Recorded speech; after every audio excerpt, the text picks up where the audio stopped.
अनहु से अनुरूप ब्रह्म संग सहज ही सुरत समाई। सुखदायिनी ध्वनि सहज गायत्री होता सुनहु समाई। वहाँ गायत्री माता प्रकट होती है।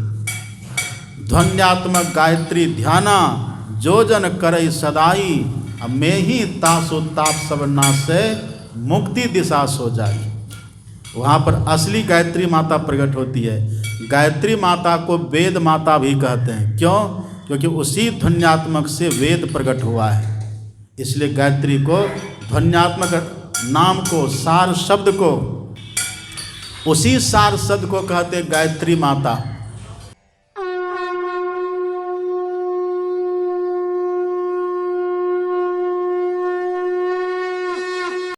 अभी हम लोगों ने पाठ में वेद वचन का पाठ सुना, संतवाणी का पाठ सुना, बहुत कुछ सुना। और हम लोग बैठे हैं माँ काली के मंदिर में।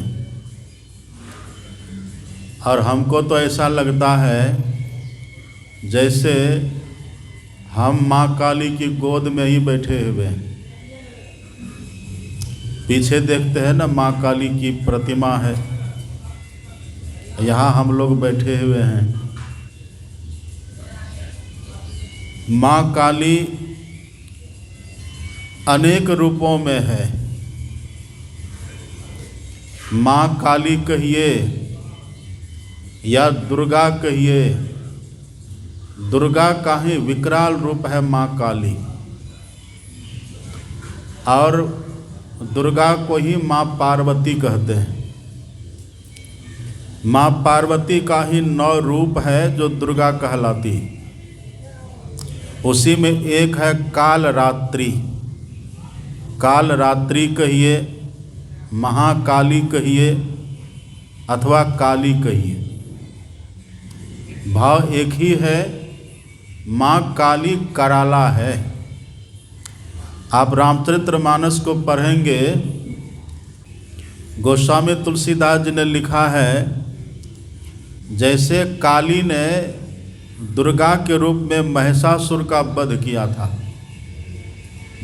माँ काली ने भगवती दुर्गा के रूप में, अथवा माँ काली का जो मूल रूप है दुर्गा, उस रूप में महिषासुर का वध किया है। तो ये महिषासुर क्या है और काली क्या है? गोस्वामी तुलसीदास जी लिखते हैं, महामोह महिषेषु विशाला, राम कथा कालिका कराला। भगवान की जो कथा है, ईश्वर की जो कथा है अथवा सत्संग है, गोस्वामी तुलसीदास जी कहते यही महाकाली है। और हम लोगों के भीतर जो मोह है, यही है महिषासुर के समान। महामोह महिषेषु विशाला, महामोह को ही महिषासुर कहते हैं। अब मोह सबके भीतर है, ऐसा कोई व्यक्ति नहीं जिसके भीतर मोह न हो। आप पढ़ेंगे, गोस्वामी तुलसीदास जी लिखते हैं, और लक्ष्मण जी का वचन है। लक्ष्मण जी ने गुह निषाद से कहा था, मोह निशा सब सोवनिहारा, अब देखिए सपन अनेक प्रकारा। मोह निशा सब सोवनिहारा। जितने मनुष्य हैं अथवा जितने प्राणी हैं, ये सब के सब मोह की रात्रि में सो रहे हैं।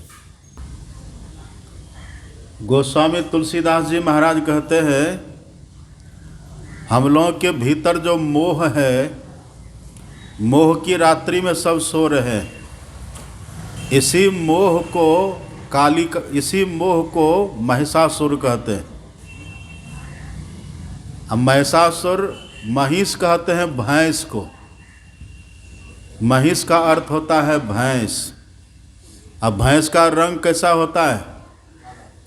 आपने देखा ना, भैंस का रंग काला।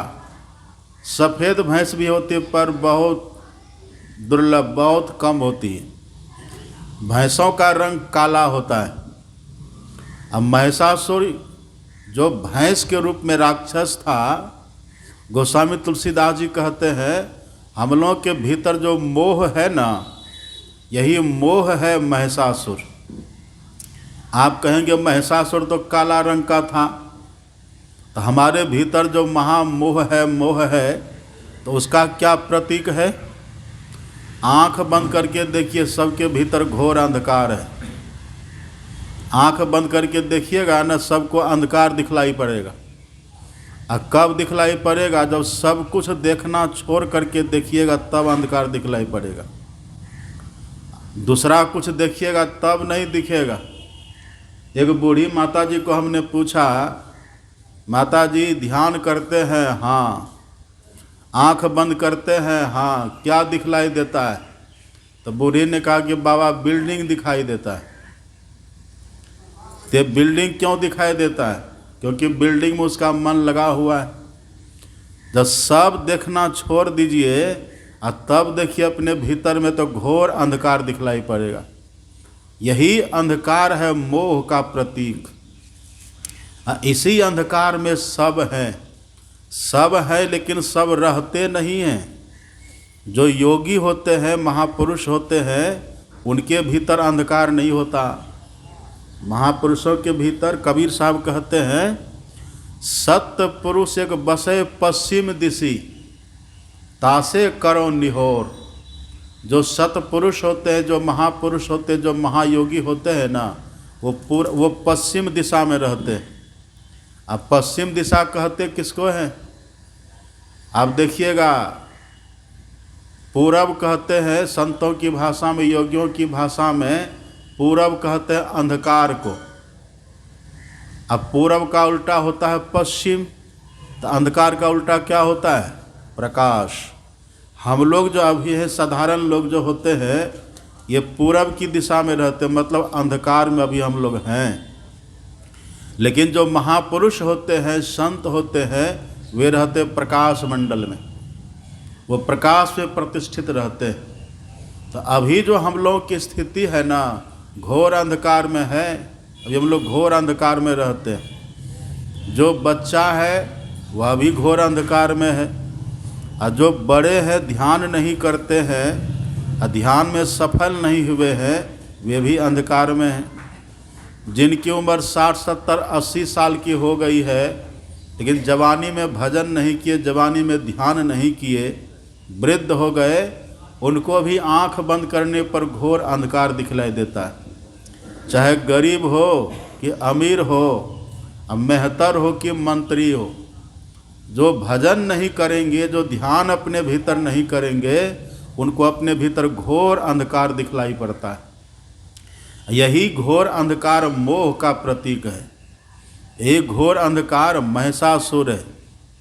ये घोर अंधकार को जो खत्म कर दे, वही है काली, कालिका कराला। ये घोर अंधकार जिससे खत्म हो, वही है कालिका कराला। कालिका माँ काली को पसंद किया है। माँ काली का मूल स्वरूप है भगवती पार्वती। आप पढ़ेंगे ना ग्रंथों को, धर्म ग्रंथों को पढ़ेंगे, माँ पार्वती का 9 अवतार है, उसी को नव दुर्गा कहते हैं।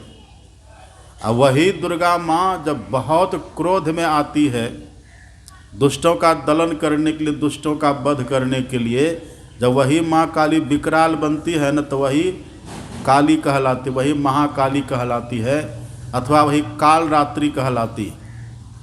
तो मूल रूप है माँ पार्वती। पार्वती माता को अथवा माँ काली को वो पसंद है जिससे मोह समाप्त होता है, क्योंकि मोह है महिषासुर। ये महिषासुर, ये मोह कैसे खत्म होगा? इसकी शुरुआत कहाँ से है? तो जिससे मोह समाप्त होता है, वही माँ काली को पसंद है। आप पढ़िएगा रामचरितमानस में, जो माँ काली का मूल स्वरूप है माँ पार्वती। पार्वती ने भगवान शंकर से प्रश्न किया है। भगवान शंकर से प्रश्न पूछा कि भगवान आप कृपा करके बतलाइए इस संसार में सबसे दुर्लभ क्या है, इस संसार में सबसे बड़ा लाभ क्या है, आप कृपा करके बतलाइए। तब भगवान शंकर ने जो उत्तर दिया है, भगवान शंकर ने कहा गिरिजा संत समागम समन लाभ कछुआन। हे पार्वती, संतों के संग के समान दूसरा कोई लाभ नहीं है। सब मेरी तरफ देखिए, इधर जहाँ तहाँ भटकिए मत, कौन आ रहे कौन जा रहे उधर देखिए मत, सब इधर मेरी तरफ एक टक देखिए। देखिए भगवान शंकर का उत्तर है माता पार्वती को। माता पार्वती जो काली का मूल रूप है, वो कहती है इस दुनिया में सबसे बड़ा लाभ क्या है और वो लाभ मिलता कैसे। तो भगवान शंकर ने माता पार्वती को सुनाया, भद्रकाली को सुनाया, गिरिजा संत समागम समन लाभ कछुआन। अब बिनु हरि कृपा न होई सो गावही वेद पुराण। हे देवी, सत्संग के समान दूसरा कोई लाभ दुनिया में नहीं है। इसका मतलब क्या है, माँ काली को सत्संग प्रिय है। माँ काली को भगवान का सत्संग, भगवान की कथा प्रिय है। यहाँ देखते ना माँ काली का मंदिर है, यहाँ हमने देखा अब एक पंडित जी आए थे पूजा करने के लिए, देखे ना पूजा करने के लिए आए थे, और भी लोग आते हैं पूजा करते हैं, माँ काली को अगरबत्ती दिखाते हैं, माँ काली को फूल चढ़ाते हैं, माँ काली को फल चढ़ाते हैं, धूप दिखाते हैं, माँ काली को प्रणाम करते हैं, माँ काली को मनौती करते हैं। और कितने नास्तिक लोग तो माँ काली को बलि भी देते हैं ना। और जगह आप देखिएगा, यहाँ का तो पता नहीं, और जगह आप देखिएगा माँ काली को बलि भी देता है लोग, बकरी की बलि, भैंसे की बलि, क्या क्या लोग बलि देता है। लोग तरह तरह से पूजा करते हैं, माँ काली की पूजा करते हैं। पर माँ काली प्रसन्न कैसे होती है, माँ काली की प्रसन्नता कैसे होती है, माँ काली खुश कैसे होती है, यही भगवान शंकर ने जो कहा। भगवान शंकर कहते हैं हे देवी, जो माँ काली का मूल स्वरूप है, हे देवी, सत्संग से बढ़कर के दूसरा कोई लाभ नहीं है। और माँ काली तब ज़्यादा प्रसन्न होती है जब कोई व्यक्ति बैठ करके सत्संग को सुने, जब बैठ करके सत्संग को श्रद्धा से सुने, तब माँ काली बहुत प्रसन्न होती है। हम लोग जो पूजा करते माँ काली की, ये भी ठीक है, लेकिन आपने सुना होगा रामकृष्ण परमहंस का नाम सुने हैं कि नहीं सब। वहाँ बंगाल में दक्षिणेश्वर में रहते थे रामकृष्ण परमहंस जी महाराज। वहाँ अभी भी माँ काली का भव्य मंदिर बना हुआ है, तो छोटा मंदिर है ना, वहाँ पर भव्य मंदिर बना हुआ है। और उसी मंदिर में पुजारी रहते थे रामकृष्ण परमहंस जी महाराज। लेकिन रामकृष्ण परमहंस जी महाराज हम लोगों के तरह पुजारी नहीं थे, आज के तरह पुजारी नहीं थे। वे जो पुजारी थे ना, जब माँ काली के सामने जाते थे और एक बार कह देते थे माँ, तो भद्रकाली प्रकट हो जाती थी। अब प्रकट ही नहीं होती थी, वो बात भी करती थी। माँ काली रामकृष्ण परमहंस जी महाराज से बात भी करती थी। अब बात ही नहीं करती थी, आप पढ़ेंगे उनकी जीवनी को। जब रामकृष्ण परमहंस जी महाराज रूठ जाते थे ना किसी बात को लेकर के, जब वो नाराज हो जाते थे, तब भद्रकाली माँ काली उसके पीछे पीछे दौड़ती थी उनको मनाने के लिए। बेटा मान जाओ मान जाओ, मनाने के लिए दौड़ती थी। एक और भक्त हुए हैं बामा खेपा, सुने नाम, बामा खेपा तारापीठ, बामा खेपा। बामा खेपा को माँ काली दूध पिलाती थी, रामकृष्ण परमहंस जी के पीछे पीछे जाती थी मनाने के लिए कि बेटा मान जाओ। अब प्रकट होकर के बात करती थी। ये कैसे हुआ, ये घटना कैसे घटी। हम लोग तो माँ काली के मूर्ति को देखते हैं, माँ काली के मंदिर में जाते हैं, धूप दीप अगरबत्ती दिखाते हैं, फल फूल प्रसाद चढ़ाते हैं, इससे माँ ज़्यादा खुश नहीं होती। ये भी ठीक है, इसका विरोध नहीं है। फल फूल प्रसाद चाहे कोई माँ काली हो, चाहे माँ दुर्गा हो, कोई देवी हो या कोई भगवान हो, वो कब स्वीकार करते हैं? आप गीता का 9वां अध्याय पढ़िएगा, गीता का 9वां अध्याय पढ़िए और श्रीमद् भागवत महापुराण में सुदामा का प्रसंग पढ़िएगा। दोनों जगह एक ही श्लोक मिलेगा आपको। पत्रम पुष्पम फलम तोयम यो मे भक्त्या प्रयच्छति तदहम भक्तुपहृतम अस्नामि प्रियतात्मनः। भगवान कहते हैं जो व्यक्ति मुझे फल देता है, फूल देता है, दूध देता है, जल देता है, कुछ भी जो मुझे व्यक्ति देता है मैं कब स्वीकार करता हूँ? भगवान कहते हैं ये सब तो मेरा ही है। फल हम लोग बनाए हैं क्या? फल कोई मनुष्य बनाता है? दूध किसी मनुष्य का बनाया हुआ है? दूध किसी मनुष्य का बनाया हुआ नहीं है।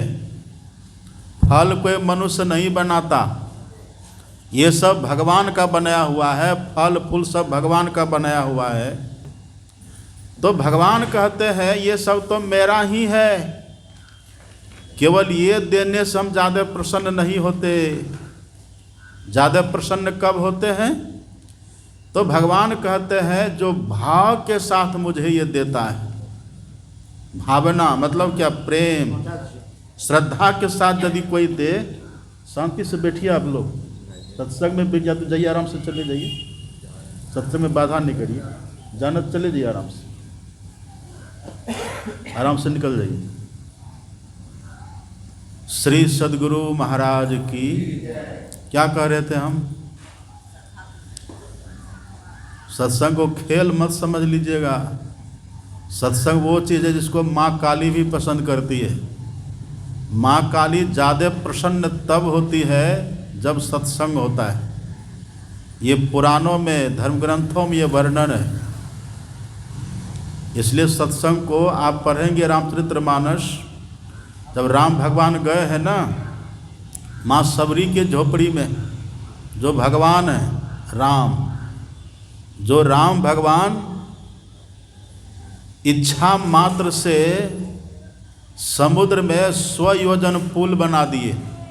एक भी खंभा था वहाँ, देखिए ना छोटा सा मंदिर बना, कितना खंभा लगा हुआ है। और खंभा हटा दीजिएगा तो मंदिर रहेगा। लेकिन कल्पना करिए राम भगवान कैसे थे।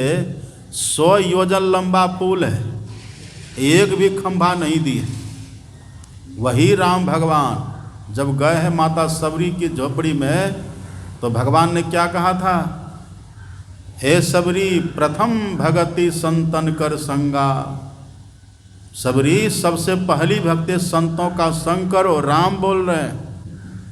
और दूसरी रति मम कथा प्रसंगा, मेरी कथा को, मेरे सत्संग को प्रेम से सुनो।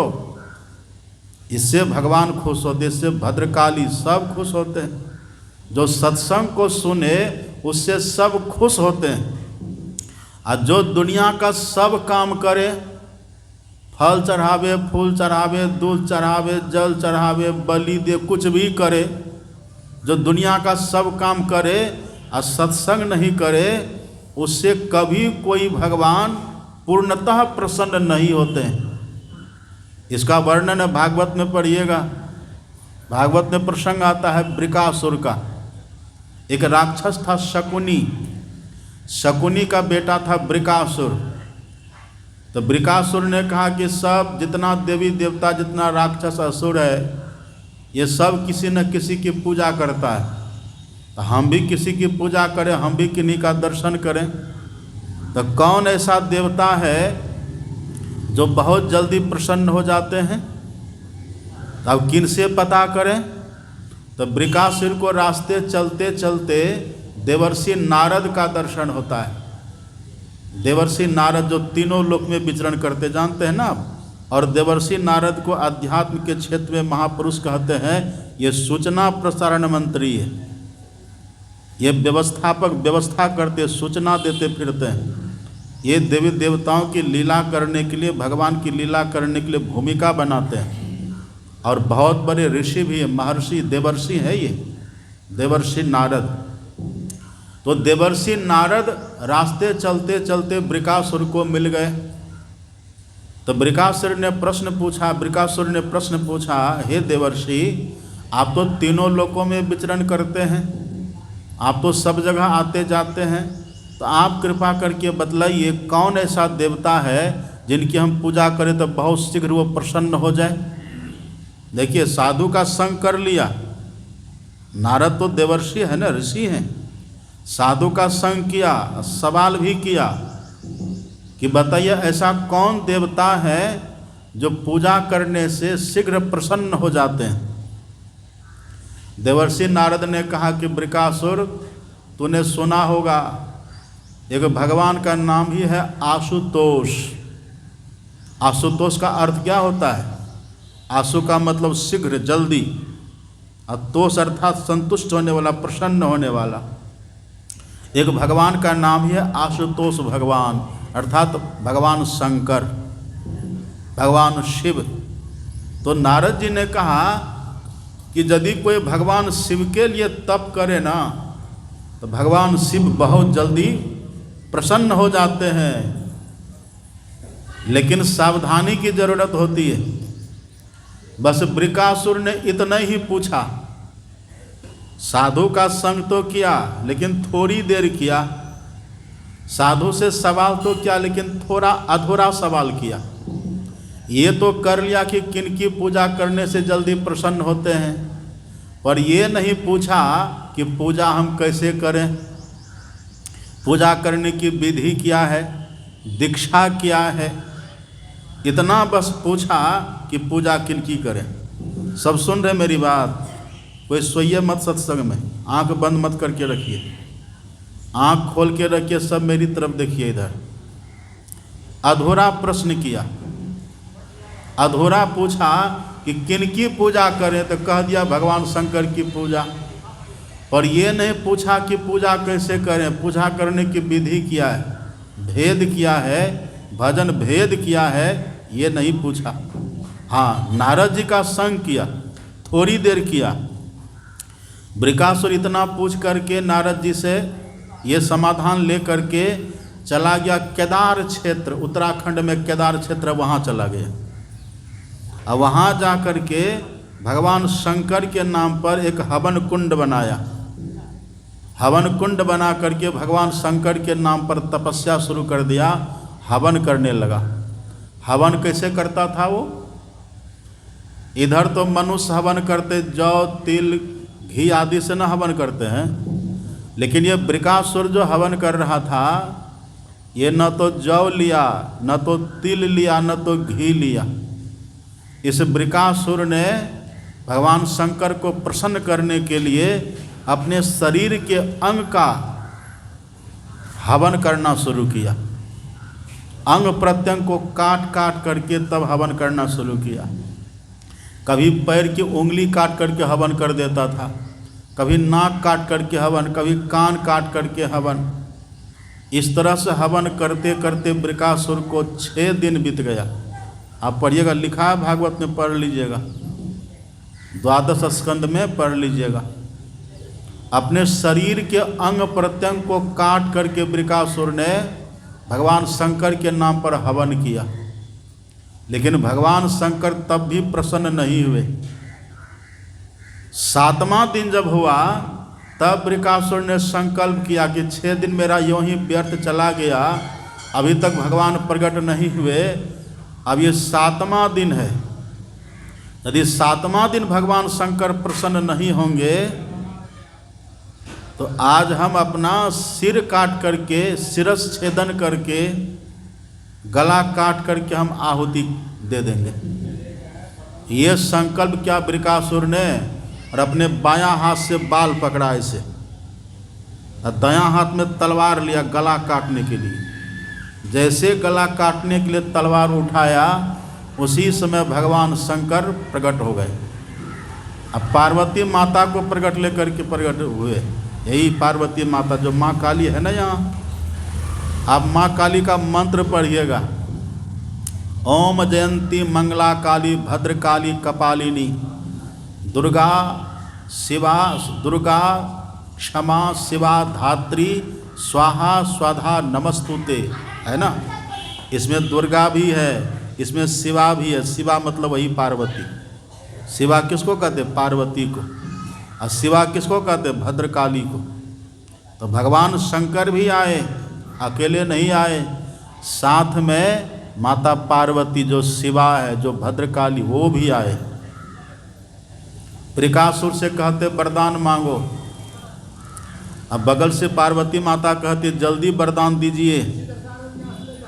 भगवान शंकर ने कहा कि देवी इसको वरदान तो हम देंगे, लेकिन इसको लाभ नहीं होगा। कहा क्यों? कहा इसने देवर्षि नारद से पूछा तो पर अधूरा सवाल किया, ये सत्संग किया पर अधूरा किया, इसके पास विवेक नहीं है। अब विवेक कब होता है? बिना सत्संग का विवेक होगा? स्कूल में, कॉलेज में, विद्यालयों में शिक्षा मिलती है, विद्या अलग चीज़ है, विवेक अलग है। विवेक तो जब भी मिलेगा, बैठो उधर, बैठो उधर चले, विवेक जब भी मिलेगा ना, आप पढ़िएगा, बिनु सत्संग विवेक न होई, राम कृपा बिनु सुलभ न सोई। बिना सत्संग के विवेक नहीं होता। पढ़े लिखे लोग भी मूर्ख होते, कभी काल सुने हैं ना आप लोग। पढ़े लिखे लोग भी मूर्ख होते हैं और अनपढ़ व्यक्ति भी विद्वान होते हैं। कबीर साहब पढ़े लिखे नहीं थे लेकिन विद्वान थे। रावण चतुर्वेदी था पर महामूर्ख था।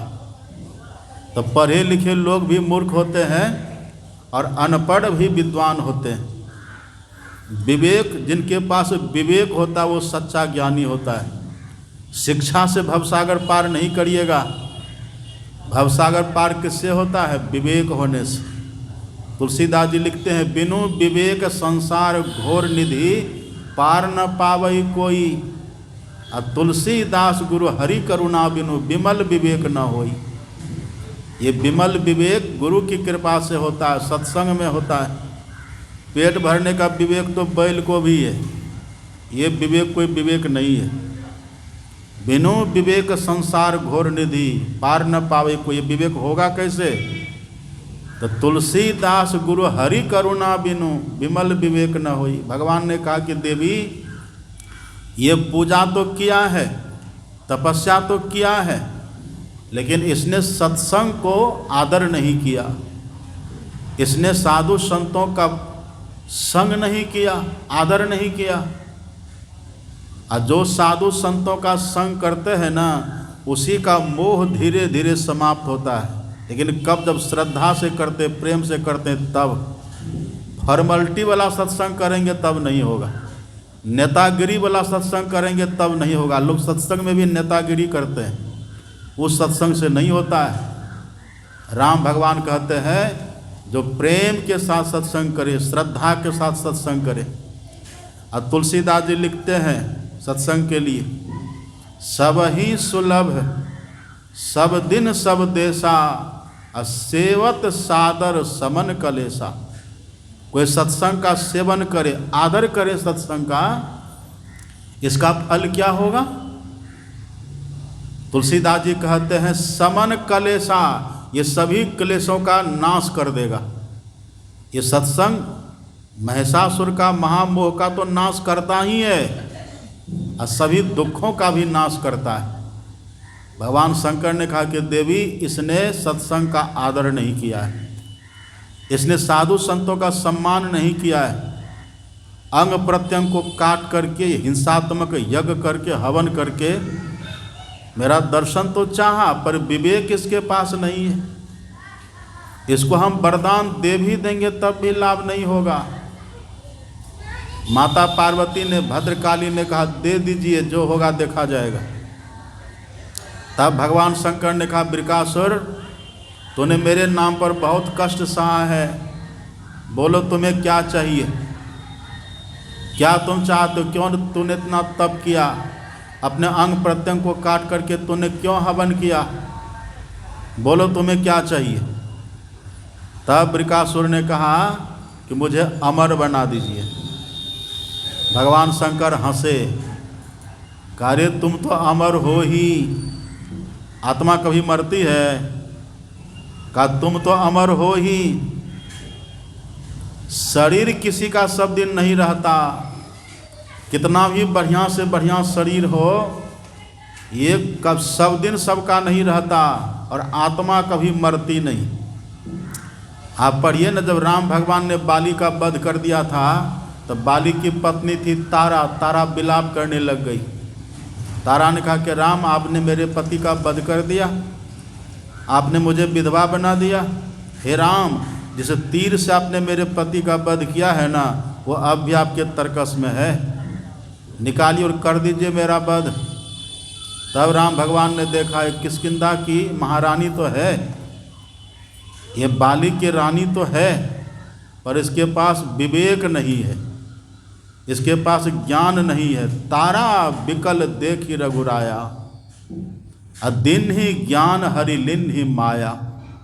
राम भगवान ने तारा को ज्ञान दिया, तारा को विवेक जगाया है। भगवान ने कहा, तारा तू किसको अपना पति कहती है? यदि तुम बाली के शरीर को अपना पति कहते तो तुम्हारे सामने उठा के ले जाओ। अगर तो बाली की देह को अपना पति कहती हो, ये तो क्षितिजल पावक गगन समीरा पंच रचित या अधम शरीरा, उठाओ इसको ले जाओ। और यदि तुम बाली की आत्मा को अपना देह अपना पति कहती होने देवी, तो जीव नित्य तुम के ही लगी रोवा। ये जीवात्मा नित्य तत्व है, इसकी मृत्यु कभी नहीं होती है। वही यहाँ शंकर भगवान ने कहा कि वृकासुर, तुम अमर ही हो, आत्मा कभी मरती नहीं है, और शरीर किसी का सब दिन नहीं रहता, इसलिए कोई दूसरा वरदान मांगो। अगर वो सत्संग करता, सत्संगी होता तो ऐसा वरदान मांगता? विवेक होता उसको, कहा दूसरा कोई वरदान मांग लो। तब वृकासुर कहता, ठीक, हमें दूसरा ये वरदान दे दीजिए भगवान, हम जिनके सिर पर हाथ रखें वो जल करके भस्म हो जाए। देखिए कैसा वरदान मांगता है। सत्संग से हीन व्यक्ति का यही हाल होता है, विवेकहीन व्यक्ति की यही दुर्दशा होती है। जब नाश मनुष्य पर छाता है, अब पहले विवेक मर जाता है। कहा जिसके माथे पर हाथ रखे हम वो जल करके भस्म हो जाए, ऐसा वरदान दीजिए। भगवान शंकर ने कहा कि अब जब तुमने तप किए हो, तुमने तप किया है, कष्ट तुमने सहा है, यही तुम मांग रहे हो, तो चलो ठीक है, मैं तुमको वरदान दे दिया। जिसके माथे पर हाथ रखोगे वो जल करके भस्म हो जाएगा। ये वरदान भगवान शंकर ने दे दिया। अब देखिए क्या होता है।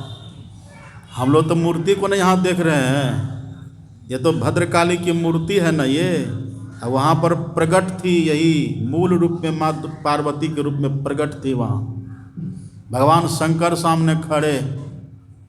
अब वरदान जैसे वृकासुर को मिल गया, तो इसमें ना आप काली कलुटी देख रहे हैं माँ काली को, लेकिन माँ काली का जो मूल रूप है ना, दुर्गा पार्वती माता, बहुत सुंदरी है, उनको त्रिलोक सुंदरी कहा गया है। जय जय गिरिवर राज किशोरी, जय महेश मुख चंद्र चकोरी, जय गज बदन सडानन माता, जगत जननी दामिनी द्युति गाता।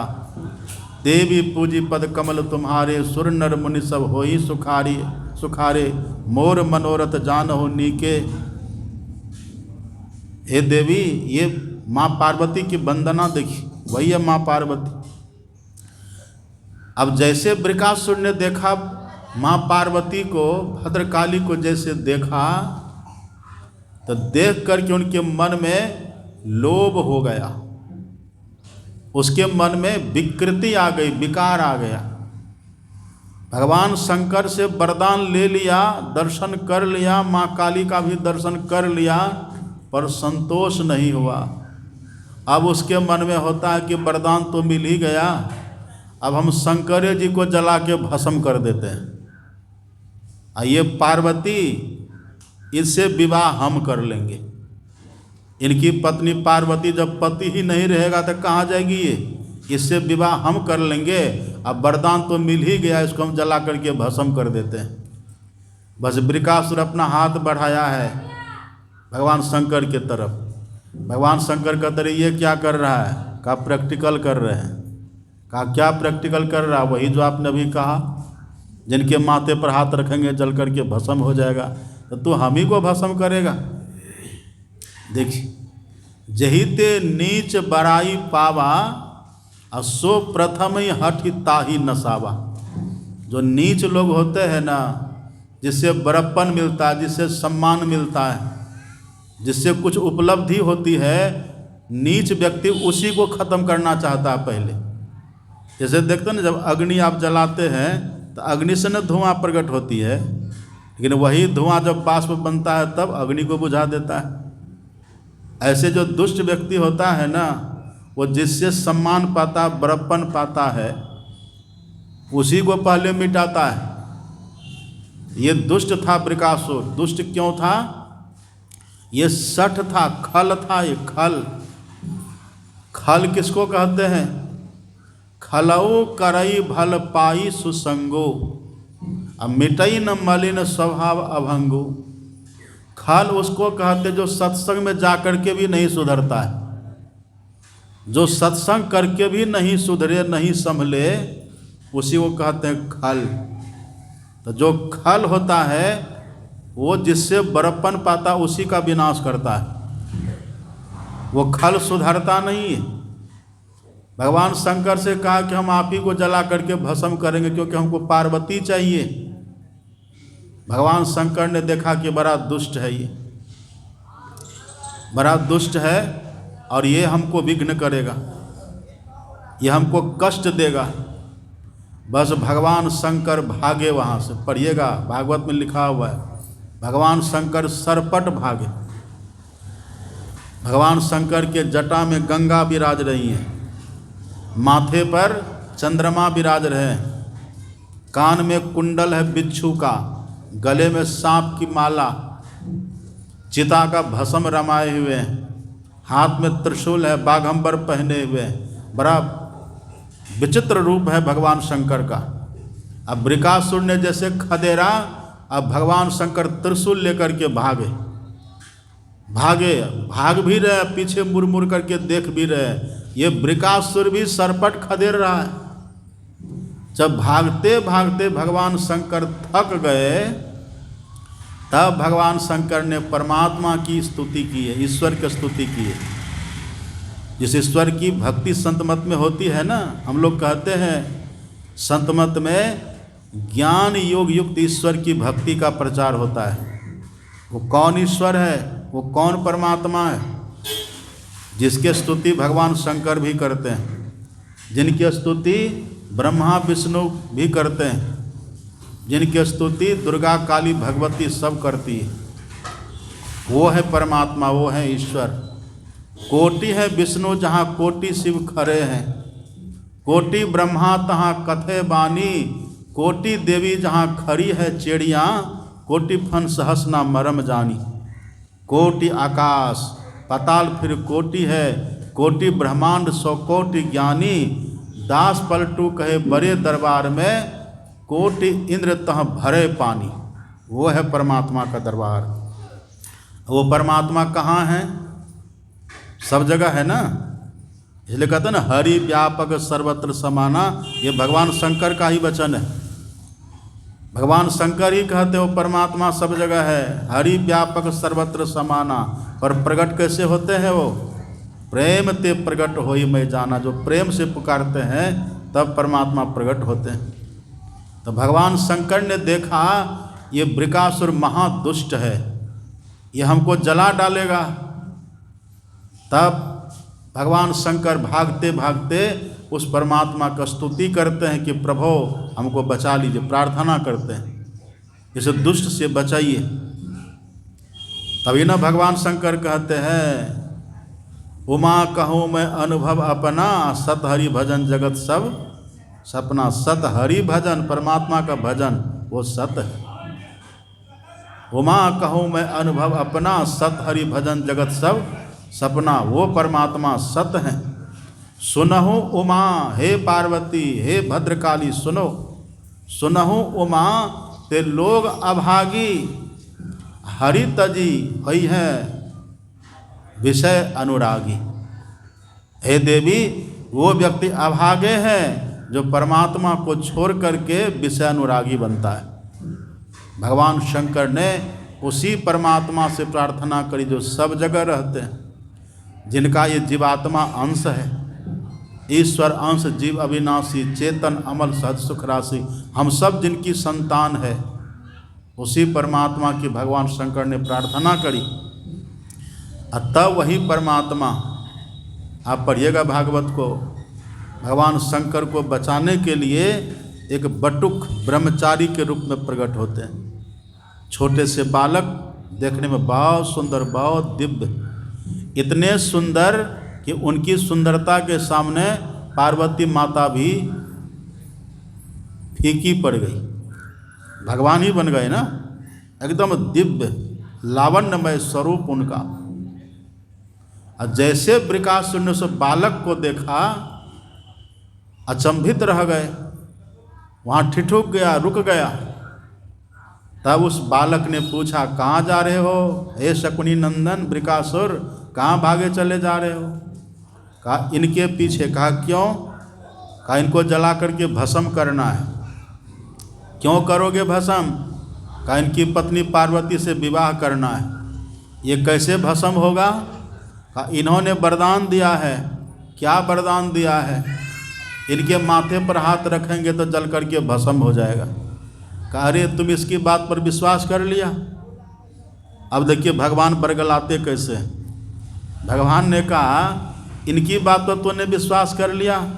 अरे ये तो सागर मंथन हुआ था, हलाहल विष निकला था वहाँ, ये विष पान किए थे तभी से मतक्षीण हो गए। ये क्या बोलते हैं, क्या करते हैं? पहले जरा देख तो लो, तुम्हारा हाथ गरम उरम लगता है कि नहीं? पहले गरम लगेगा तब न अग्नि प्रकट होगी, तब न कोई जलेगा।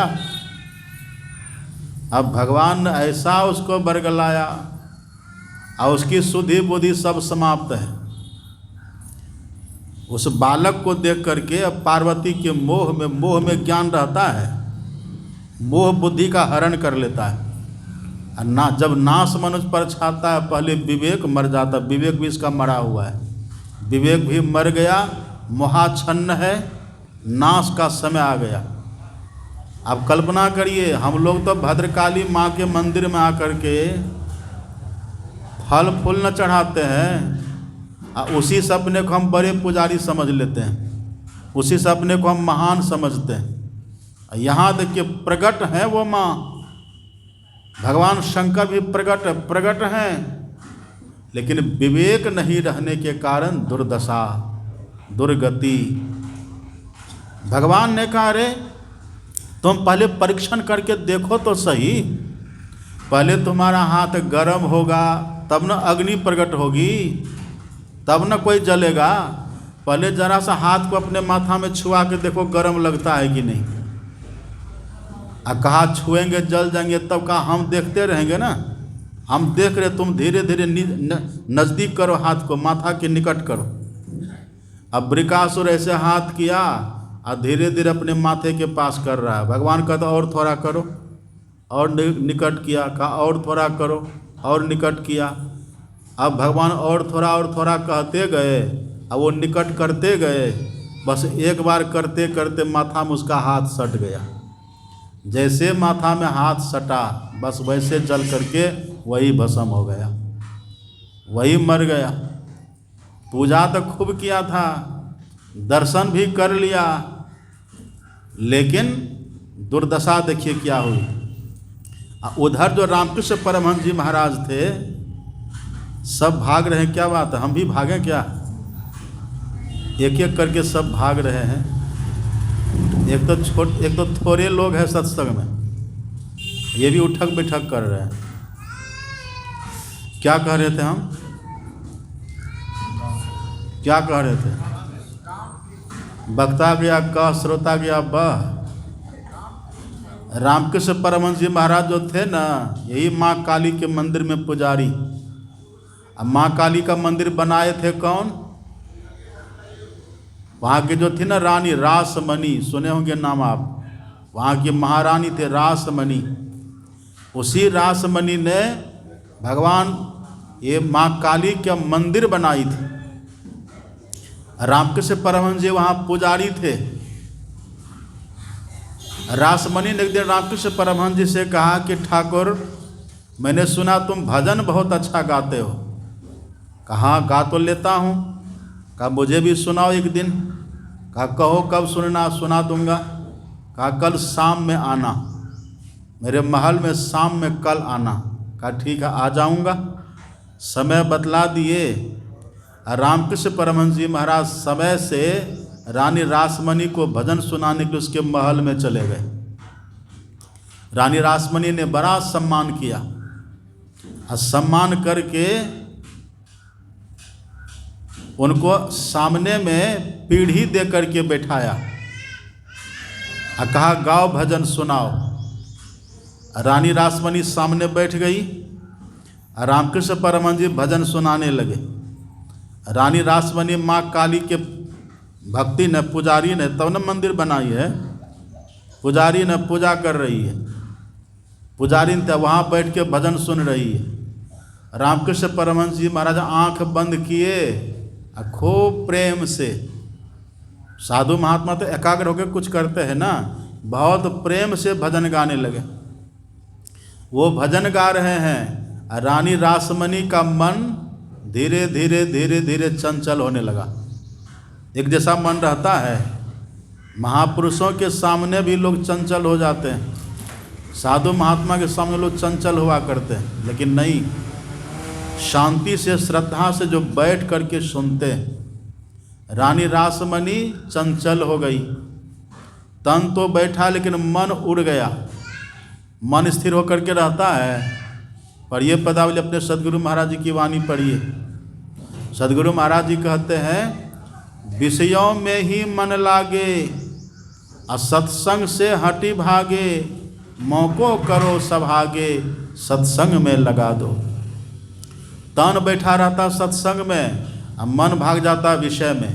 और जो सत्संग के बीच में उठ कर के भागे ना, तो पक्का समझ लीजिए उसका मन पहले विषय में भाग गया, इसीलिए उठ कर के भागा है वो। ये पक्का प्रतीक है। वही गुरु महाराज जी कहते हैं विषयों में ही मन लागे, और सत्संग से हटी भागे, मौको करो सभागे, सत्संग में लगा दो। लेकिन मन भागता। रानी रासमणि का मन भाग गया। तन बैठा है और मन भाग गया तो कहिए लाभ होगा। तुलसीदास जी से पूछा किसी ने, तुलसीदास जी तो बहुत सत्संग करते हैं, नित्य प्रति दर्शन साधु के और साधुन के संग, और तुलसी का ही वियोग ते ना लगा हरि रंग। तुलसीदास जी हम तो बराबर साधु महात्मा का संग करते हैं, बराबर हम सत्संग में जाते हैं, हम साधु संतों की सेवा भी करते हैं, उनका वस्त्र भी धो देते हैं, चरण भी दबा देते हैं, उनका जूठा अन्न भी प्रसाद ग्रहण कर लेते हैं। ये तो हम वर्षों से कर रहे हैं। पर तुलसीदास जी हमारे ऊपर सत्संग का रंग क्यों नहीं चढ़ा? जैसे पहले तो वैसा अब भी है। 20 साल 30 साल 35 साल हो गया, लेकिन अभी तक हम जस के तस वैश्या के रंग क्यों नहीं चढ़ा? कारण क्या है? तब तुलसीदास जी ने कहा मन तो रमे संसार में, तन साधुन के संग, तुलसी याही वियोग ते ना लगा हरि रंग।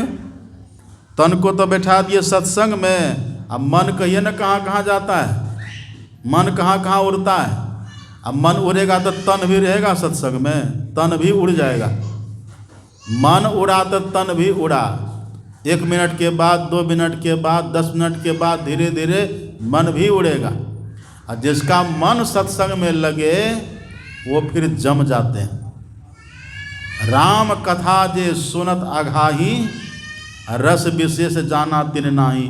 जो सत्संग सुनते सुनते उब जाए तो समझिए उसको सत्संग का रस मिला ही नहीं मिला रस।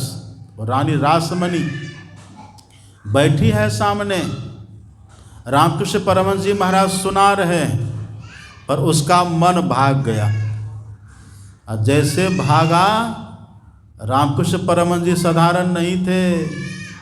वो काली माँ के ऐसे वैसे अभी कलयुगी पुजारी की तरह नहीं थे जिसको सत्संग से नफरत हो। पढ़िएगा उनकी जीवनी को। जैसे रानी रासमणी का मन भागा, इतना जोर से थप्पड़ उसके कनपट्टी में मारा, रानी रासमणी झाएं खा करके गिर गई, तिलमिला करके गिर गई वो। अब तो रानी थी ना, उसके गार्ड, बॉडीगार्ड, रक्षक, संरक्षक सब जैसे देखा, अरे रानी को मार दिया।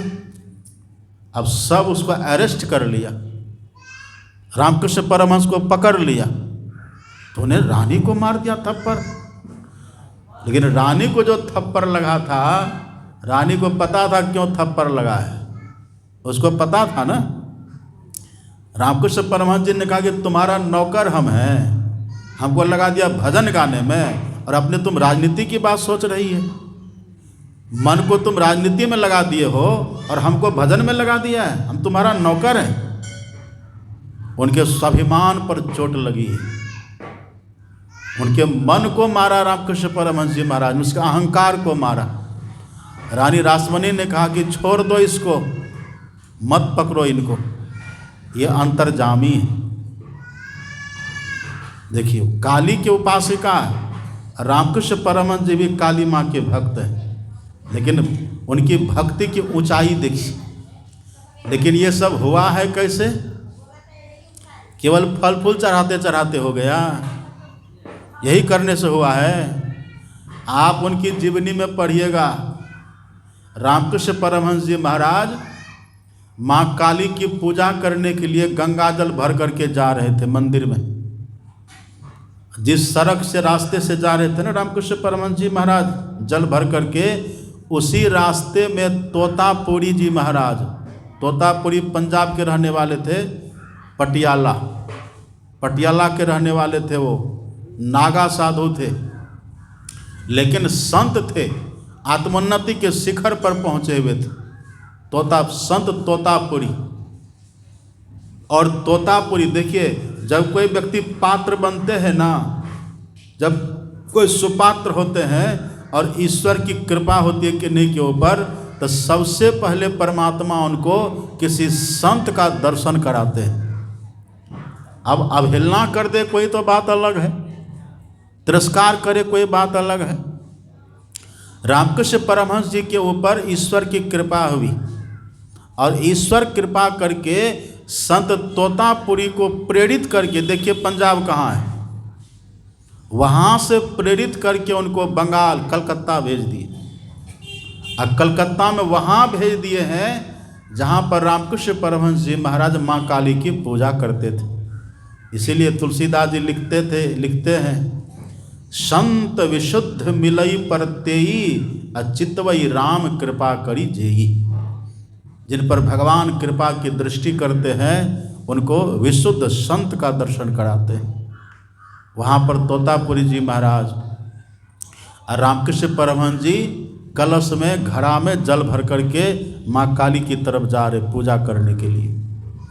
देखा रास्ते में एक अवधूत संत, नागा संत बैठे हुए हैं तो नागा, लेकिन आँखों में आर्द्रता है, आँखों में करुणा भरी हुई, आँखों में स्नेह है।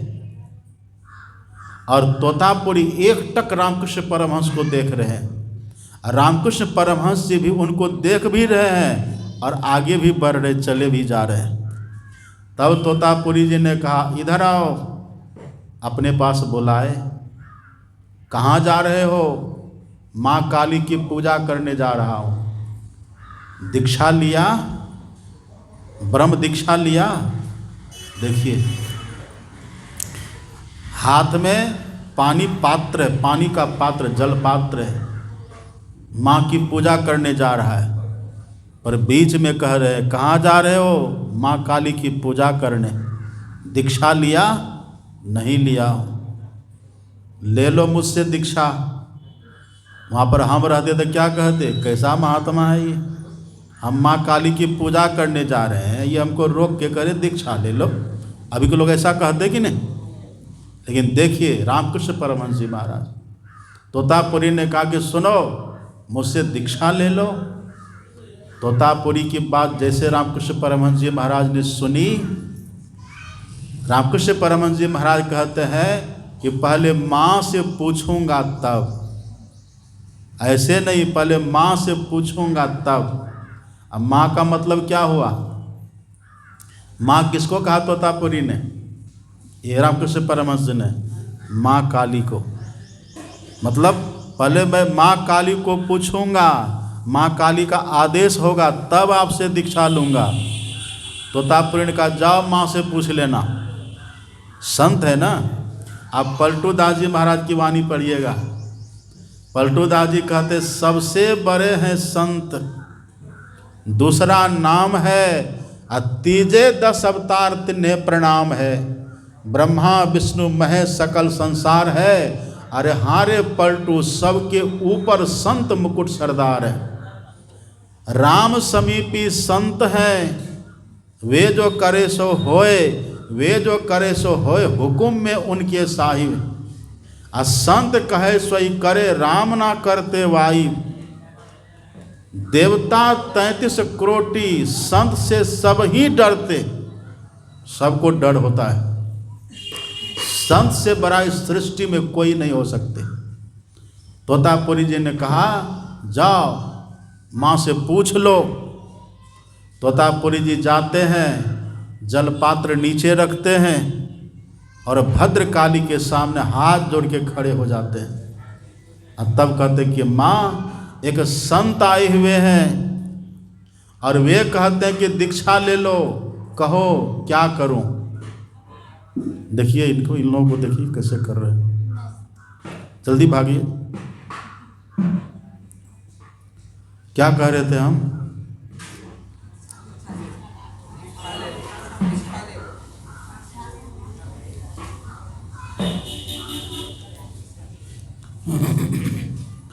श्री सद्गुरु महाराज की जय।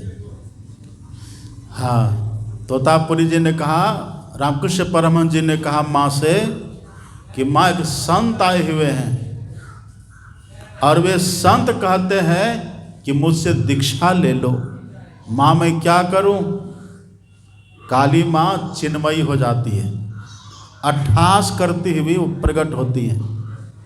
अब प्रकट होकर के तब माँ काली कहती है बेटा यदि तुम मुझको समझना चाहते हो, यदि तुम मुझको जानना चाहते हो, वो संत जैसे कहते हैं वैसे करो। उस संत की बात तुम मानो और संत जो जो कहे वो संत जैसा जैसा कहे बेटा वैसा वैसा करो। कौन बोल रही है बात? कौन बोल रही है? यही माँ काली। आज माँ काली सबसे ज़्यादा प्रसन्न है यहाँ। माँ काली ने कहा कि बेटा वो संत जो कहते हैं जैसा कहते हैं और जो जो करने के लिए कहते हैं वो करो। रामकृष्ण परमहंस जी जाते हैं, तोतापुरी जी महाराज को साष्टांग प्रणाम करते हैं। अब प्रणाम करके तब तोतापुरी जी ने पूछा क्या कहा माँ ने? का माँ ने कहा दीक्षा ले लो, आप कृपा करिए मुझे दीक्षा बतलाइए। माँ काली का देखिए दर्शन होता है प्रत्यक्ष में, लेकिन संतमत का ज्ञान अभी भी नहीं मिला है। संतमत के ज्ञान से वो अब भी वंचित है। इसलिए हमारे गुरु महाराज जी लिख दिए संत मता बिनु गति नहीं, सुनो सकल दे कान, और जो चाहो उद्धार को बनो संत संतान। कहा ठीक है चलो। और देखिए तोतापुरी जी ने कहा कि देखो तुमने माँ काली का नाम जप करके सिद्ध कर लिया है, तुमने माँ काली के रूप का दर्शन करके अपने मन को शुद्ध कर लिया है, पवित्र कर लिया है। इष्ट के नाम का जप करने से, इष्ट के रूप का ध्यान करने से हमारा मन शुद्ध होता है। ये हम लोग को गुरु महाराज जी ने रटाया है। रोज हम लोग गाते हैं ना, गुरु जाप मानस ध्यान मानस कीजिए दृढ़ साध कर, इनका प्रथम अभ्यास कर श्रुत शुद्ध करना चाहिए। कहते हैं ना हम लोग। एक मंत्र का जप करने से और इष्ट के रूप का ध्यान करने से हमारी वृत्ति मनोवृत्ति शुद्ध होती है, पवित्र होती है। ये रामकृष्ण परमहंस जी का हो गया था।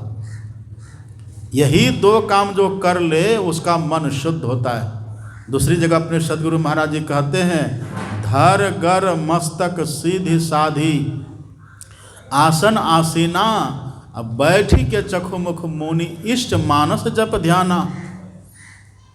प्रेम नेम सो करत करत मन शुद्ध हो, मन शुद्ध होता है। और जैसे मन शुद्ध होगा ना, गुरु महाराज प्रकट हो जाते हैं, प्रकट हो जाएंगे। निर्मल मन जन सो मोहि पावा, मोहि कपट छल छिद्र न भावा। जप करते रहने से, ध्यान करते रहने से भीतर का विकार समाप्त होता है। और जैसे भीतर का विकार समाप्त होगा ना, छल कपट छिद्रान्वेषण की भावना जैसे समाप्त होगी, बस गुरु महाराज प्रकट हो जाएंगे। अभी तक दर्शन नहीं हुआ हम लोगों को, क्यों नहीं हुआ? क्योंकि अभी भी हम लोग के भीतर में कपट है, अभी भी छल है, अभी भी हम दूसरे के दोष को देखते फिरते हैं। ऐसा क्यों हो रहा है? क्योंकि हम बैठ करके जप और ध्यान ठीक से नहीं करते। ये काम यदि कोई करे, जिसका थोड़ी देर भी जप बनेगा ना, वो किसी की निंदा नहीं करेंगे। जिनका थोड़ा भी भजन बनेगा ना, वो सबसे प्रेम से रहेंगे, वो सहेंगे। जो सहते हैं वही लहते हैं, वो विनम्र हो जाते हैं। तोतापुरी जी ने कहा कि बेटा, इतना तो तूने कर लिया है, लेकिन ये दो काम करने से अगर कोई जप करके जप को भी सिद्ध कर ले, और इष्ट का ध्यान करके गुरु महाराज का या फिर और किसी देवी देवता का ध्यान करके उनका दर्शन भी कर ले, ये दोनों काम करने के बाद भी अंधकार खत्म नहीं होता है। भीतर का जो अंधकार है ना, ये अंधकार भीतर का खत्म नहीं होता। और अंधकार को हिंदी में कहते हैं तम। जब तक है तम तब तक है जम। जानते हैं ना बात? एक तो अंधेरी कोठरी, तामे दियना न बाती हो, अब बहिया पकड़ी जम ले चले, कोई संग न साथी हो। ये अंधकार जब तक भीतर में रहेगा तब तक जम पकड़ता रहेगा। ये दो क्रिया करने से अंधकार, ये दो क्रिया करने से लाभ बहुत होगा, बहुत लाभ है। जपात सिद्धि, सिद्धि मिल जाएगी। आप किसी की बीमारी को ठीक कर दीजिएगा, आप स्वयं स्वस्थ हो जाइएगा। जो चाहेंगे आप वो हो जाएगा। जो गुरु महाराज का दर्शन कर लेते हैं ना, गुरु नानक, संत गुरु नानक कहते हैं, गुरु की मूरत हृदय बसाए, और जोई इच्छा सोई फल पाए। अब गुरु महाराज का दर्शन करिए, जो आप चाहेंगे ना वो हो जाएगा। लाभ तो बहुत है, लेकिन अंधकार तब भी खत्म नहीं होगा। अंधकार जब तक है तब तक जम का फंदा है, और अंधकार जब तक है तब तक 84 लाख योनियों में जाने का भय है। अंधकार जब तक है ना, तब तक पाप होने की संभावना है। पढ़िए ना संत राधा स्वामी साहब की वाणी। संत राधा स्वामी साहब कहते हैं, इस नगरी में तिमिर समाना, तिमिर मतलब अंधकार, इस नगरी में तिमिर समाना, भूल भरम हर बार। जब तक ये अंधकार रहेगा ना, तब तक भूल होगी। आप नहीं चाहेंगे गलती करने के लिए, फिर भी गलती आपसे हो जाएगी। भ्रम होगा। अंधकार ये भ्रम का फंदा है, ये भ्रम होगा। अंधकार जब तक रहेगा भीतर में, तब तक जम का फंदा, भ्रम का फंदा। अंधकार जब तक भीतर में है, तब तक छोटे मोटे पाप में तो मन विचलित नहीं होगा। लेकिन जब ऐसा पाप का विषय विकार का जब बयार चलेगा, वहाँ फेल हो जाते हैं लोग। इसीलिए तोतापुरी जी ने कहा कि बेटा, इतना से काम नहीं चलेगा। और तोतापुरी जी ने कृपा करके रामकृष्ण परमहंस जी महाराज को अंधकार खत्म करने की युक्ति बतला दिया। वो कौन सी युक्ति है? अंधकार खत्म करने की जो युक्ति है ना, उसी को संत मत में कहते हैं दृष्टि योग की क्रिया। दृष्टि योग कहिए या उसी को बिंदु ध्यान कहते हैं। और इसकी महिमा इतनी है, इसी को राम भगवान ने शंकर भजन कहा है। पढ़ते हैं ना हम लोग, और एक गुपुत मत सबही कहूँ कर जोर, और शंकर भजन बिना नर भगति न पावई मोर, इसी को शंकर भजन कहते हैं और इसी को स्वतंत्र भजन भक्ति भी कहते हैं। दृष्टि योग की क्रिया को ही स्वतंत्र भक्ति भी कहते हैं, इसी को शंकर भजन भी कहते हैं। जो स्वतंत्र भक्ति करते, जो दृष्टि योग की क्रिया करते, क्या होगा? गोस्वामी तुलसीदास जी कहते हैं, भक्ति स्वतंत्र सकल सुख खानी, अब बिनो सत्संग न पावही प्राणी। बिना सत्संग के कोई पाएगा? सत्संग का मतलब क्या? संत का संग। संत का संग जब तक नहीं करेंगे तब तक ये दृष्टि योग, बिंदु ध्यान, स्वतंत्र भक्ति, शंकर भजन नहीं मिलेगा। भगति तात अनुपम सुख मूला, अब मिलई जो संत हो ही अनुकूला। जिन पर संत अनुकूल होते, जिन पर संत कृपा करते हैं, ये भक्ति उनको मिलती है। और इसी भक्ति को राम भक्ति चिंतामणि सुंदर भी कहते हैं। आप पढ़े ना, कागभूषुंडी जी महाराज का वचन है, गरुड़ जी से कहते हैं, राम भगति चिंतामणि सुंदर, बसई गरुड़ जाके उर अंतर, पूरी प्रकाश रहो तिहु लोका, बहुते न सुख बहुते न मन शोका। यही भक्ति है। तो बिंदु ध्यान कहिए, दृष्टि योग कहिए, राम भक्ति चिंतामणि सुंदर कहिए, शंकर भजन कहिए, स्वतंत्र भक्ति कहिए, सब इसी का नाम है। ये बहुत दुर्लभ बात है और ये न कोई देवी देवता दे सकते हैं हमें, ये कोई नहीं दे सकते, ये एकमात्र संत हमको दे सकते हैं। इसी को गुप्त भजन भी कहते हैं।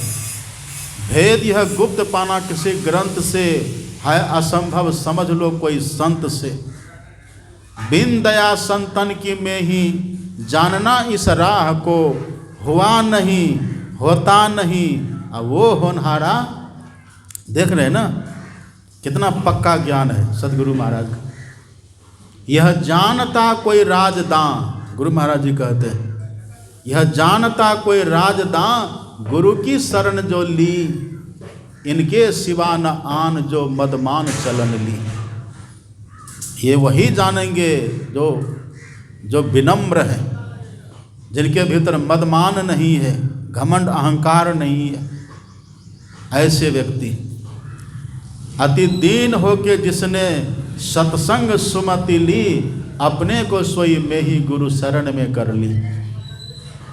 तो ये काम यदि कोई करे, जैसे तुलसीदास जी कहते हैं ना, भक्ति स्वतंत्र सकल सुख खानी, ऐसे अपने गुरु महाराज देखिए क्या कहते हैं, भजो भाई गुरु गुरु, गुरु रूप ध्यान धरो, सन्मुख बिंदु निरेखो, सुख देखो रे भाई। यही स्वतंत्र भक्ति है, जिसको राम कहते हैं भक्ति स्वतंत्र सकल सुख खानी। कितना दुर्लभ है देखिए।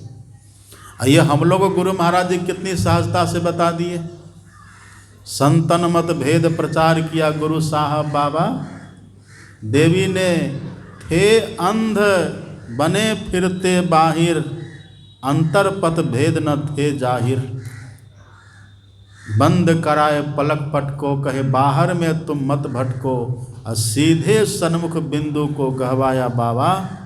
यही है जो तोतापुरी जी ने रामकृष्ण परमहंस को बताया था।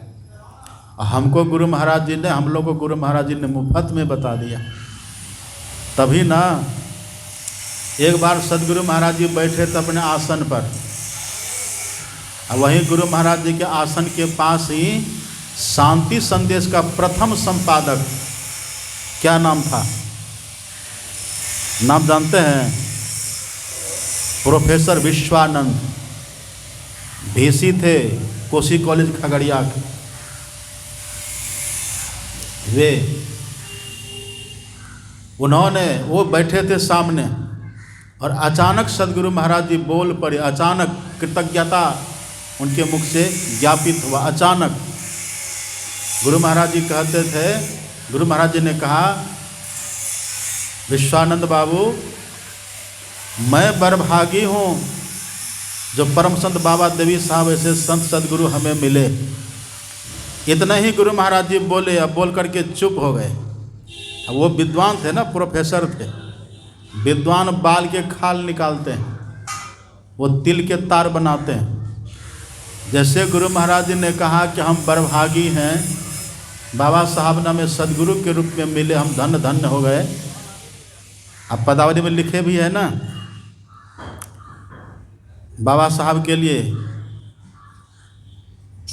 तुम सम भेदी न नाही दयालु, मैं ही कहत कर जोर है। तनिको परि परम दयालु बाबा, तनिको प्रेमी पर धन धन कहे में ही दास, है ना पदावली में। इतना कह करके गुरु महाराज जी मौन हो गए। तब प्रोफेसर साहब कहते हैं कि सरकार, हम आपसे ज़्यादा बड़भागी हैं। अब ये तो अभिमान वाली बात हो गई ना। इन्होंने जैसे कहा कि हम आपसे ज़्यादा बड़भागी हैं, सदगुरु महाराज जी उनको देखने लगे, क्या बोल रहे हैं। तब उन्होंने कहा कि सरकार, आपको तो बहुत भटकना पड़ा, और आपकी तो सदगुरु की खोज में इतनी फजहती हुई, एक लंगोटी भर बच गई। बहुत भटकना पड़ा, लेकिन हमें तो न कहीं जाना पड़ा, न कहीं भटकना पड़ा। एकदम बड़ी सरलता से, सहजता से आप मिल गए, तो हम आपसे ज़्यादा बड़भागी हुए। भावना देखिए कैसी है।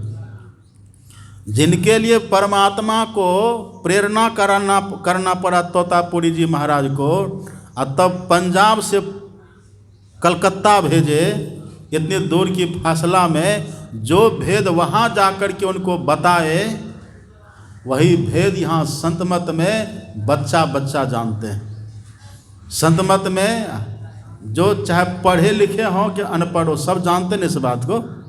यही गुरु महाराज जी कहते हैं, यह जानता कोई राजदान, गुरु की शरण जो ली, इनके सिवा न आन जो मदमान चलन ली। तुलसी कहे सुन ऐ तकी, यह राज बातिन है जुदा।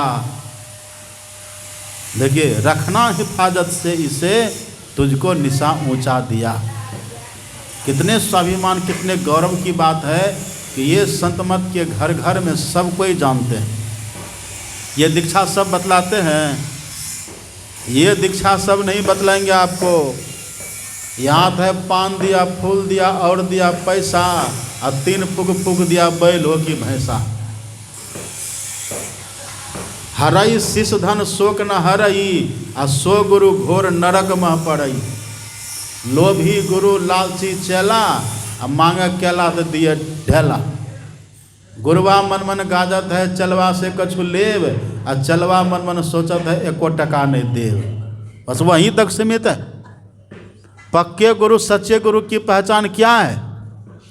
अब पढ़िए, संत तुलसी साहब कहते हैं, मुर्शिद कामिल से मिल, सिद्क और सबूरी से तकी, जो तुझे देगा फहम सहरग को पाने के लिए। सहरग कहिए कि बिंदु कहिए, कि सुषुम्ना कहिए, जहाँ पर दृष्टियों की क्रिया करते, वही सहरग है। ये भेद सबको पता नहीं होता। अच्छा, सहरग का पता क्यों लगाना चाहिए? तुलसी साहब से पूछा किसी ने, आप कहते हैं कि मुर्शिद कामिल से मिल। मुर्शिद कामिल किसको कहते हैं? मुर्शिद कहते हैं गुरु को, और कामिल कहते हैं पक्के सच्चे, जो पहुँचे हुए गुरु हैं, जो सतगुरु हैं।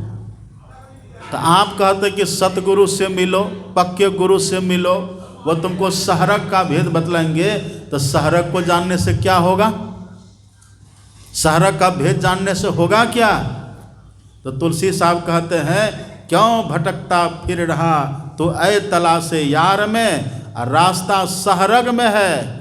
उसी सहरग में रास्ता है, रास्ता सहरग में है दिलवर पे जाने के लिए। दिलवर कहते हैं परमात्मा को, दिलवर कहते हैं ईश्वर को। ईश्वर के पास जाने के लिए रास्ता उसी सहरग से शुरू है। इसी बात को पढ़िए, अपने सदगुरु महाराज जी कितना अच्छा कहते पदावली में।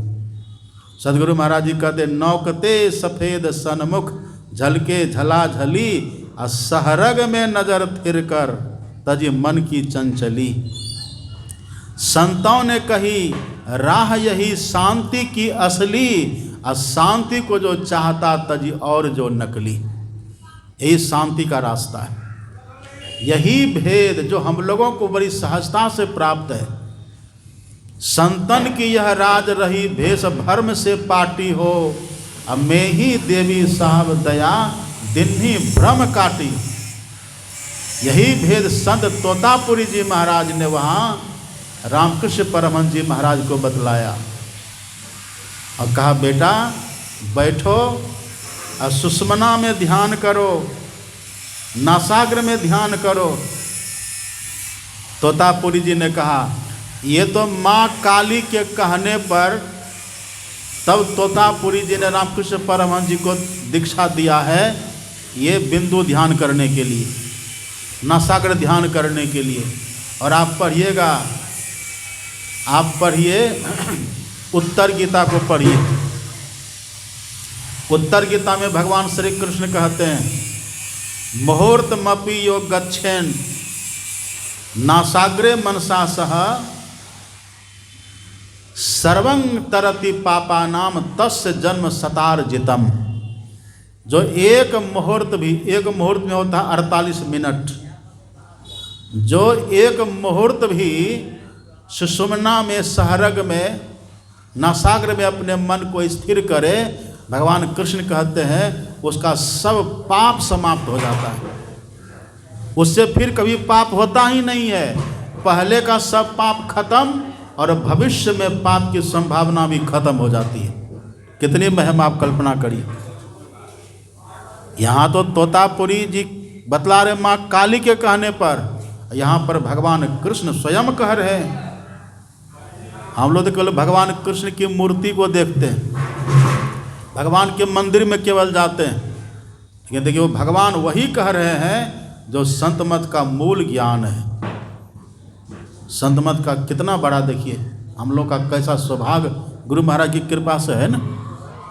यही सब काम जो करते हैं वो समझ लीजिए सही माने में काली माँ की पूजा करते हैं, वो सही माने में गायत्री माँ की पूजा करते हैं, सही माने में राम कृष्ण की पूजा करते हैं, सही माने में शंकर की पूजा करते हैं, सही माने में 3300 करोड़ देवी देवता सहित ब्रह्मा विष्णु महेश सहित पर ब्रह्म परमात्मा की भक्ति करते हैं।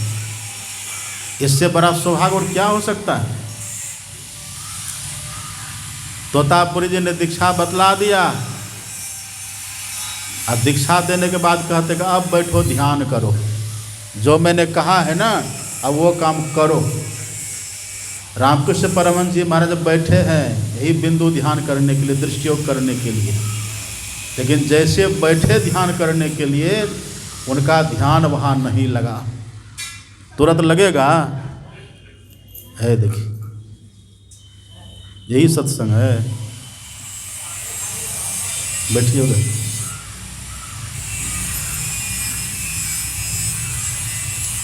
श्री सद्गुरु महाराज की जय।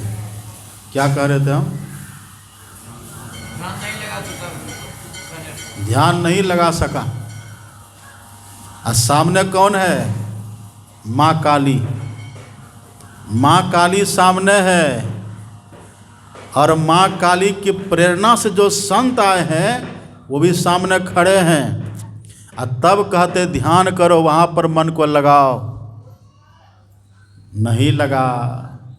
और हम लोग क्या सोचते हैं, दीक्षा लें बैठे तुरंत ध्यान लग जाए। संभव है? ये काम किसका? किसी वीर का है। ये बुजदिलों का काम नहीं है, जिनके कमर में बल नहीं है, जो एक आसन से कम 1 घंटा नहीं बैठ सकते, उनके लिए काम नहीं है। जो एक आसन से, ये देखते ना सिद्धासन, इसको कहते हैं सिद्ध सुखासन। ये आसन से जो 1 घंटा तक कम से कम नहीं बैठ सके, गुरु महाराज जी विदेश क्यों नहीं गए? कारण क्या था? विदेशी लोग बिना कुर्सी के बैठते हैं कहीं, जैसे आप लोग यहाँ पर बैठे हुए हैं धरती पर आसन लगा करके, विदेशी ऐसा बैठता है? जाके देखिए, कुर्सी छाप वाले से ध्यान नहीं हो सकता। इसके लिए तो एक आसन से धरकर मस्तक को सीधा करके बैठना पड़ता है। अब विदेशी लोग बिना कुर्सी के बैठते ही नहीं। अब तो भारत वाले भी कुर्सी छाप हो गए। अपना देश पहले था ऋषि छाप, जानते हैं ना, ये देश अपना पहले ऋषि प्रधान था, अब बाद में हो गया कृषि प्रधान, अब हो गया कुर्सी प्रधान।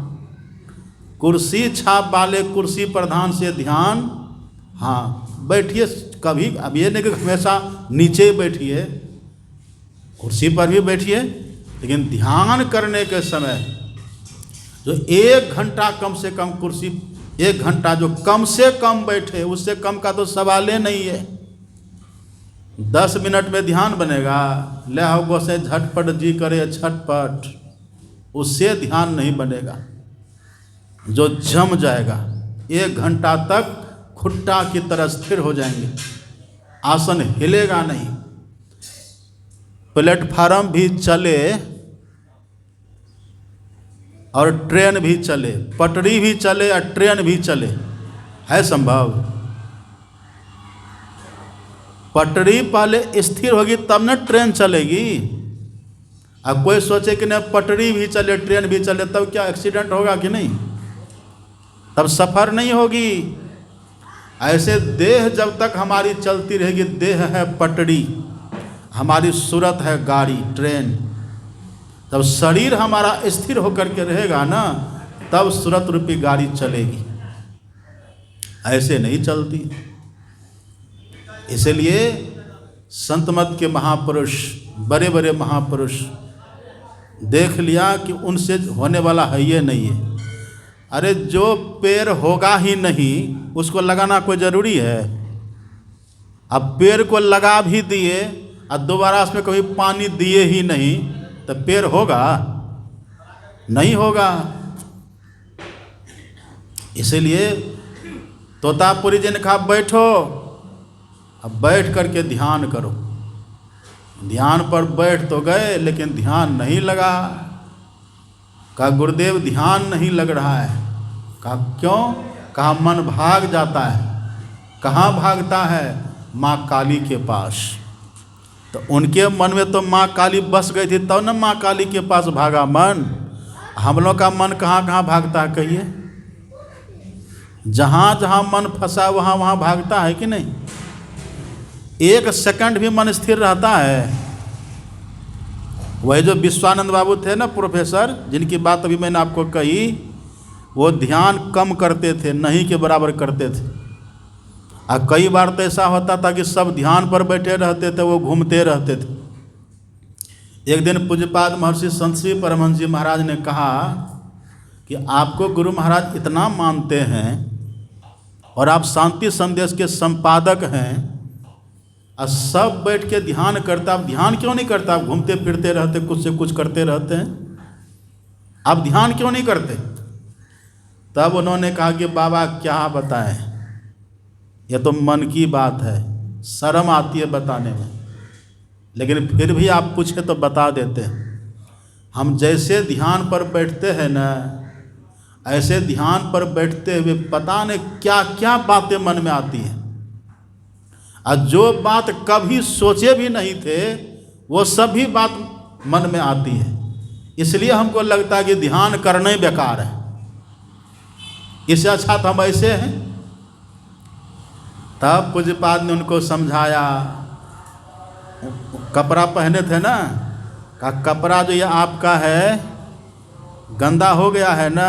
हाँ, पर गंदगी अभी दिख रही है? नहीं दिख रही है। जब इसी कपड़ा में आप साबुन देते हैं तब गंदगी निकलती है कि नहीं? हाँ निकलती तो है। अब कोई व्यक्ति कपड़ा साफ करने के लिए जाए, एक हाथ में साबुन ले और एक हाथ में धूल ले, तो कपड़ा साफ होगा? साबुन भी दे रहे, धूल भी डाल रहे, कभी कपड़ा साफ होगा? नहीं होगा। का साबुन दीजिए और धूल देना छोड़ दीजिए, तब कपड़ा साफ होगा। दूसरी बात, कोई साबुन कपड़ा में दे और सोचे कि बिना मैल निकले कपड़ा साफ हो जाए, होगा साफ? कभी साफ होगा? साबुन कपड़ा में हम दें और सोचे मैल नहीं निकले से साफ हो जाए, कभी होगा साफ? साबुन दीजिएगा तो पहले मैल निकलेगी, निकल जाने दीजिए मैल को, और जैसे मैल निकल जाए फिर देखिए कपड़ा आपका चक चक हो जाएगा। ऐसे जब ध्यान पर बैठते हैं ना, तो सबसे पहले तो ध्यानी व्यक्ति को पाप करना छोड़ देना चाहिए। ये नहीं कि मंदिर में भी जा रहे हैं बीड़ी भी पी रहे हैं, सत्संग में भी जा रहे हैं सिगरेट भी पी रहे हैं, सत्संग में भी जा रहे हैं झूठ भी बोल रहे हैं, तब होगा? नहीं होगा। इसलिए हम लोग के गुरु महाराज जी ने हम लोग को रटा दिया है, सत्संग नित अरु ध्यान नित, रहिए करत संलग्न हो, व्यभिचार चोरी नशा हिंसा झूठ तजना चाहिए। इसको जो तजेंगे, यह धूल को मुट्ठी से फेंकना, और तब चल सतगुरु के हाथ ज्ञान बुद्धि लाइए। यह साबुन की तरह जो दीक्षा हम लोग को मिली है ना, वो साबुन है। एक मंत्र का जप करिए, एक रूप का ध्यान करिए, उस समय जो मन भागता है ना, वही है मन की गंदगी, वही है मन की मैल। उससे घबराइए नहीं। उस समय करना क्या है? हमारे सदगुरु महाराज जी ने उपाय बताया। उस समय करिए क्या? जहाँ जहाँ मन भगी जाए, ताही तहता से तत्क्षण फेरी ले आइए, लगाइए ध्येय में आपन। जैसे मन जप को छोड़ करके भागे, तुरंत लौटा करके जप में लगा दीजिए। जैसे मन ध्यान को छोड़ करके भागे, बिंदु को दृष्टियोग करने से मन भागे, मन को लौटा करके उसमें लगाइए। लगाते लगाते अब देखिएगा मन लग जाएगा। जैसे मन साफ होगा, मन लग जाएगा। अब कोई सोचे कि नहीं ये गंदगी तो ये निकलती है, मन में गुनावन होता है, आलस आता है, हम कैसे ध्यान करें? बड़े बड़े का धैर्य टूट जाता है। अर्जुन का भी धैर्य टूट गया, लेकिन धैर्य को छोड़िए मत। भगवान ने कहा था, अभ्यास है न तो कौन्तेय वैराग्य न च गृह्यते। अर्जुन धीरज रखो, अभ्यास जारी रखो। अब वैरागी बन करके रहो, मतलब क्या? पापों से बच करके रहो, पापों से बच करके रहो, अभ्यास जारी रखो। देखो धीरे धीरे तुम्हारा ध्यान लग जाएगा, ध्यान बन जाएगा। अर्जुन ने नहीं किया, पढ़िएगा महाभारत, नरक गया, नरक जाना पड़ा। अंगुली माल ने भगवान बुद्ध की बात को मान लिया, किया, सफल हो गया। रत्नाकर ने नारद जी की बात को मान लिया, किया, सफल हो गया। अर्जुन ने भगवान की बात को सुना पर माना नहीं, सफल नहीं हुआ। लिखा है महाभारत में, उनको नरक जाना पड़ा। तो जो अभ्यास करेंगे, करते करते धीरे धीरे हो जाता है। रामकृष्ण परमहंस जी ने कहा, गुरुदेव मन भाग जाता। कहाँ? माँ काली के पास। कहा माँ काली से मन को लौटाओ, माँ काली से मन को छुड़ाओ। आप लोग क्या कहते हैं? लोग कहते हैं कि बाबा जब भी करें गुरु महाराज को भी देखें। नहीं, गुरु महाराज को देखने के समय जप छोड़िए। बाबा दृष्टि योग भी करें और जप भी करें, गुरु महाराज को भी देखें। नहीं, जप भी छोड़िए, गुरु महाराज को भी छोड़िए और केवल दृष्टि को वहाँ टिकाइए। तोतापुरी जी ने कहा, काली माँ से मन को हटाओ और जहाँ देखने के लिए मैंने कहा वहाँ देखो। पर जैसे देखने के लिए बैठते थे, ध्यान करने के लिए बैठते थे, अपना मन लगा नहीं पाते थे। एक बार किया, दो बार किया, तीन बार किया, नहीं हुआ। तब तोतापुरी जी महाराज ने बनावटी गुस्सा दिखाते हुए एक कांच का टुकड़ा लिए, यहाँ पर भोंक दिए, बोले यहाँ ध्यान लगाओ। बस कांच क्या भोंकेंगे, उनकी कृपा हो गई। यहाँ थोड़े ध्यान लगा देते। संकेत है, दृष्टि युगल कर अंगुल द्वादश पर दृढ़ थिर धरु ठहराई। 12 अंगुल की दूरी पर, द्वादशा अंगुल पर्यंते नासाग्रे विमले अम्बरे। जो 12 अंगुल की दूरी पर दृष्टि को स्थिर करते, ये गुरु दीक्षा में बतलाते ठीक ठीक। जो वहाँ दृष्टि को स्थिर करे, उनकी दृष्टि स्थिर हो जाती है। जैसे रामकृष्ण परमहंस जी महाराज की दृष्टि स्थिर हुई, उनका ध्यान लग गया। अब तोतापुरी जी कमरा में, जिस कमरा में बैठ के ध्यान कर रहे थे ना, उस कमरा में ताला मार के चाबी लेके चले गए, बैठे रहो भीतर में। और अंदर में न तो लेट्रिन रूम था, न तो बाथरूम था, कुछ नहीं। अब ताला मार के चले गए। ऐसा कोई हम लोग करे तो कहिए क्या हाल होगा। ताला मार के चले गए। और 3 दिन के बाद वो आए। और 3 दिन के बाद आए, ताला को जैसे खोले, किवाड़ जैसे खुला, तो 3 दिन पहले जैसे बैठे थे ना, उसी तरह से आज भी वो बैठे हुए। युकिको फुजिता का नाम सुने ना, जापान की जो महिला थी, जिनका नाम सदगुरु महाराज जी ने सूक्ष्म भोगी सुंदरी रखा था। जापान की महिला, जापान में सब कुर्सी छाप है, बिना कुर्सी को कोई नहीं बैठते वहाँ। उनको गुरु महाराज जी भारत बुलाए, स्वप्न में दर्शन दे करके। अब भारत बुला कर कुप्पा घाट आई वो। और जब दीक्षा दिए गुरु महाराज जी, उनको दीक्षा दे के बोले बैठो ध्यान करो। पहली बैठक में कितनी देर बैठी थी वो? पहली सिटिंग में युकिको फुजिता एक आसन से 3 घंटा बैठी थी। जापानी महिला एक आसन से 3 घंटा बैठी थी। अब भारतीय महिला 1 घंटा भी नहीं बैठे, कहिए धिक्कार है कि नहीं हम लोगों को। जहाँ से ज्ञान प्राप्त करके जापानी महिला एक बार में 3 घंटा बैठ गई, वहाँ की माताएं 10 मिनट में ही उठ करके भाग जाए, कहिए ये स्वाभिमान हमारा कहाँ चला गया। एक बार में 3 घंटा बैठी गुरु महाराज जी के सामने। जब उठी ध्यान करके, गुरु महाराज जी ने पूछा कैसा लगा? उसने कहा very easy and very hard. था तो बड़ा हार्ड, बड़ा कठिन, पर आपकी कृपा से बहुत आसान लगा। और जो भीतर में देखा था ना, सबका चित्र बना करके दिखा दिया। तब गुरु महाराज जी ने कहा जाओ अपने देश, वहीं बैठ करके ध्यान करना। और जब जब तुमको मेरी याद आवे ना, हम तुमको वहीं कृपा करेंगे, तुमको फिर यहाँ आने की ज़रूरत नहीं है। वो गई वहाँ, 3500 मील है यहाँ से जापान। अब बाद में पत्र लिखती है वहाँ से पूज्यपाद महर्षि संत श्री परमहंस जी महाराज के नाम से, मैं यहाँ करके ध्यान कर रही हूँ, बहुत आनंद आता है। और जब जब गुरु महाराज की याद आती है, जब जब मैं उनकी याद करती हूँ, तब तक मुझे ऐसा फील होता है कि मेरे गुरु महाराज जी मेरे पास ही हैं। उनकी कृपा का प्रत्यक्ष एहसास होता है। अंग संग हर वक्त रहता, प्रकट हो आता नहीं।